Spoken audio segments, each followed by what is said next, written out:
This video is a timeline of the life of Jesus, from his birth to his ascension. All of the sites are the traditional sites. Now, it doesn't matter whether they really took place there, because we know that they happened. Mary and Joseph traveled from Nazareth to Bethlehem in order to answer Caesar's decree that every person should pay taxes and be counted in a census. Once arriving in Bethlehem, Mary gave birth to Jesus. Not in the manger like we think of when we think of Christmas in the manger, but it would have been a cave. The cave would have been where they kept the animals, most likely under the house.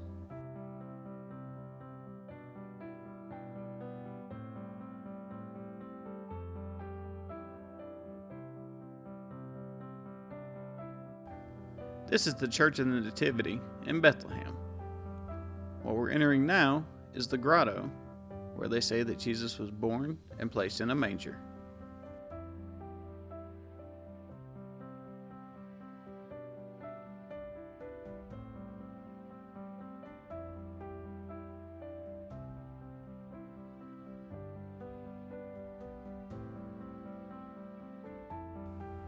These are the markers marking the place where Jesus was born, which is where the star is, and the place where the manger was, which is where the slab is.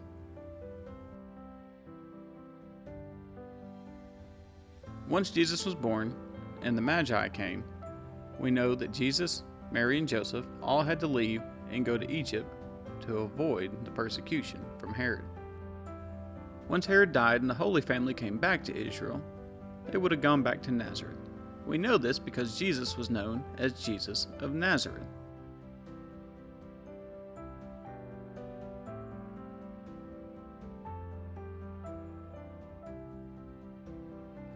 Jesus would have grown up somewhere in the area of this church. This church is the church that commemorates where the angel visited Mary and told her the miraculous conception.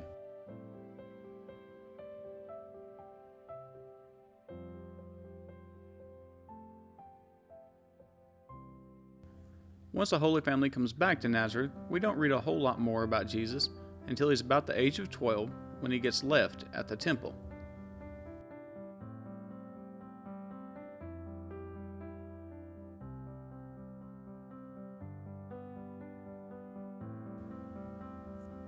When Jesus was what we believe to be about 30 years old, he would have traveled down towards Jericho to the Jordan River. There he would have met his cousin, John the Baptist, and been baptized.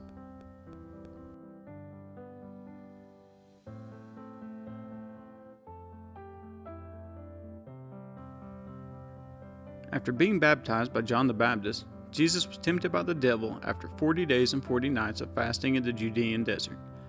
At that time, Satan came to Jesus and tried to tempt him. Jesus having refused each temptation, Satan then departed and Jesus returned to Galilee to begin his ministry.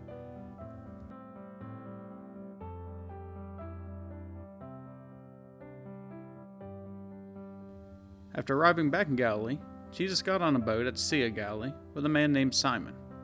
He told Simon to let down his nets. Simon was surprised. Him and his brother Andrew had tried catching fish all night long and were able to catch nothing. They did as Jesus said, and their nets were beyond full. And these were the first men of Jesus' disciples. From here he traveled around the Galilee until he had all 12 of his disciples.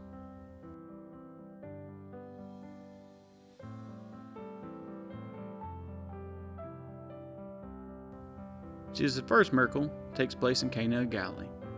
Jesus, his mother, and the disciples are invited to a wedding.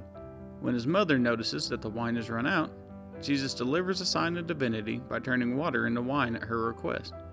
The location of Cana has been subject to debate among biblical scholars and archaeologists. Several villages in Galilee are possible candidates, but either way, it would have been close to Nazareth.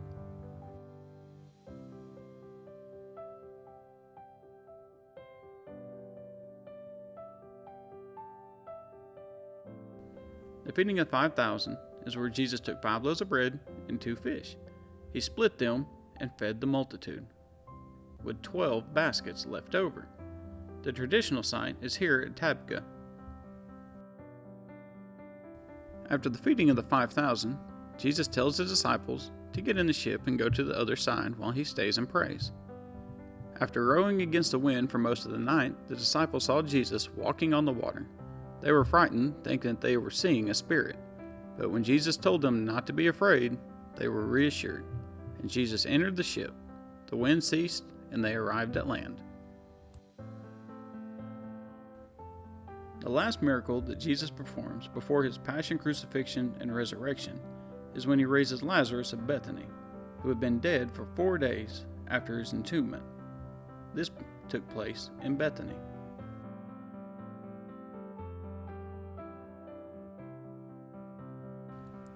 On the Mount of Beatitudes is where Jesus preached his first sermon. This is a place known for the Sermon on the Mount.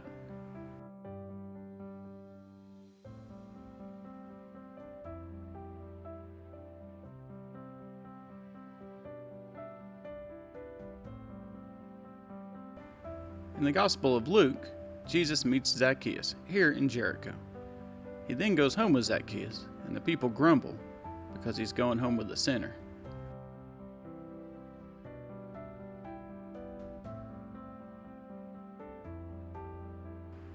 After leaving Jericho, Jesus would have traveled back to Jerusalem, entering over the Mount of Olives and through the Western Gate.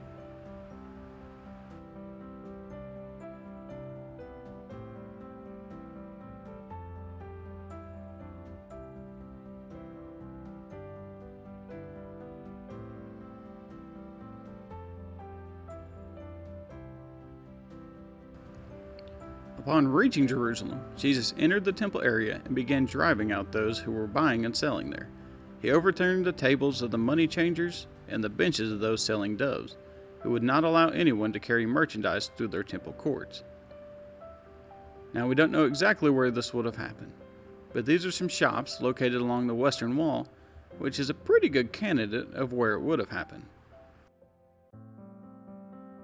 Jesus then would have traveled up Mount Zion to the upper room, where he would have had the Last Supper with his disciples.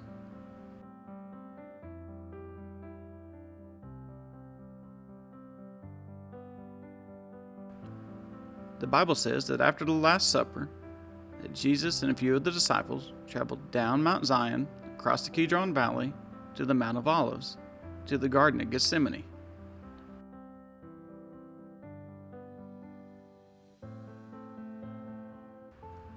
In the Garden of Gethsemane, this is where Jesus agonized over what was to come. This is also the place that he was betrayed and where he was arrested.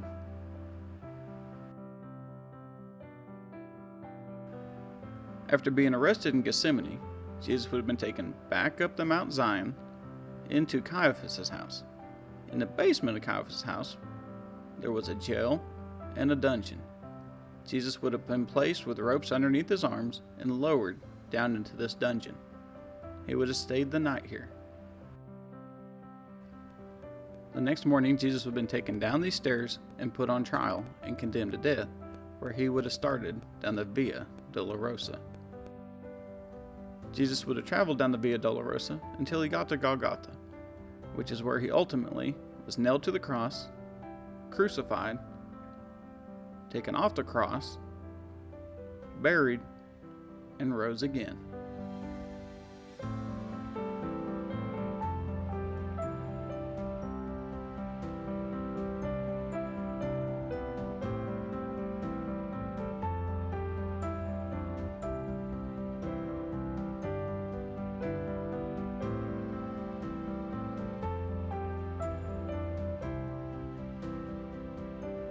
After raising from the dead, Jesus visited his disciples more than a few times and appeared to many others.